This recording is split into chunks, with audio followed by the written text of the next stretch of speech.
കോഴിക്കോട്ട് ആംബുലൻസ് മറിഞ്ഞ് വയോധിക മരിച്ചു. പെരിങ്ങളം സ്വദേശി ജാനകിയാണ് മരിച്ചത്. ശ്വാസം മുട്ടലിനെ തുടർന്ന് ആംബുലൻസിൽ മെഡിക്കൽ കോളേജ് ആശുപത്രിയിലേക്ക് കൊണ്ടുപോകുമ്പോഴാണ് അപകടം. അഭിജിത്ത് മുഴക്കുന്ന് ഇപ്പോൾ സ്ഥലത്ത് നിന്നും ചേരുന്നു. അഭിജിത്ത്, എപ്പോഴാണ് ഈ സംഭവം നടന്നത്? അരുൺ, ഇന്ന് പുലർച്ചെ ഉണ്ടായ അപകടമാണ്. ഈ അപകടം നടന്ന കോട്ടംപറമ്പ് എന്ന സ്ഥലത്താണ് ഞാനിപ്പോഴുള്ളത്. നമ്മൾ ഈ കാണുന്നതാണ് ഈ അപകടമുണ്ടായ ആംബുലൻസ്. ഈ രോഗിയുമായി, അതായത് ജാനകിയുമായി ഈ ആംബുലൻസ് വരികയായിരുന്നു. അതിനിടയിലാണ് നല്ല മഴയുണ്ടായിരുന്നു. അതിനിടയിൽ ബ്രേക്ക് നഷ്ടമായി ഈ ആംബുലൻസ് മറിയുകയും അങ്ങനെയാണ് ഈ അപകടം ഉണ്ടായത്. ഈ സമയത്ത് ഈ വാഹനത്തിലുണ്ടായിരുന്ന ജാനകിയുടെ മകളുടെ ഭർത്താവ് രാജൻ നമുക്കൊപ്പം ഉണ്ട്. ചേട്ടാ, എന്താ സംഭവിച്ചത്?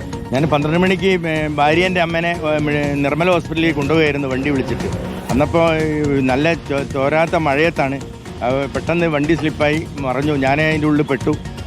ഭാര്യയ്ക്കൊക്കെ പരിക്ക് പറ്റി. ശ്വാസം മുട്ടലായിട്ട് ജാനകിയമ്മയായിട്ട് പോകും. അതെ, ശ്വാസമുട്ട പെട്ടെന്ന് ഇത് വന്നുകൊണ്ട് ജാനകിയമ്മയായിട്ട് പോവുകയായിരുന്നു. എങ്ങനെയാ പിന്നെ ആരെങ്കിലുമൊക്കെ വന്നോ? നാട്ടുകാരൊക്കെ വന്നാണോ ആശുപത്രിയിൽ? ഇവിടെ അതെ, നാട്ടുകാർ വഴിയെ വന്ന കാറിലാണ് ആരോ എത്തിച്ച്. കാറ് അവിടെ ആക്കി പോയി. അപ്പം തന്നെ അമ്മയ്ക്ക് നന്നായി പരിക്ക് പറ്റിയിരുന്നോ? ആശുപത്രിയിൽ എത്തിച്ചപ്പോഴാണോ ഈ മരണം സംഭവം? പരിക്ക് പുറത്തുള്ള പരിക്കില്ലെങ്കിലും ഷോക്കിലാണ് മരിച്ചത്. നിങ്ങൾക്ക് പരിക്ക് പറ്റി? ഉണ്ട്.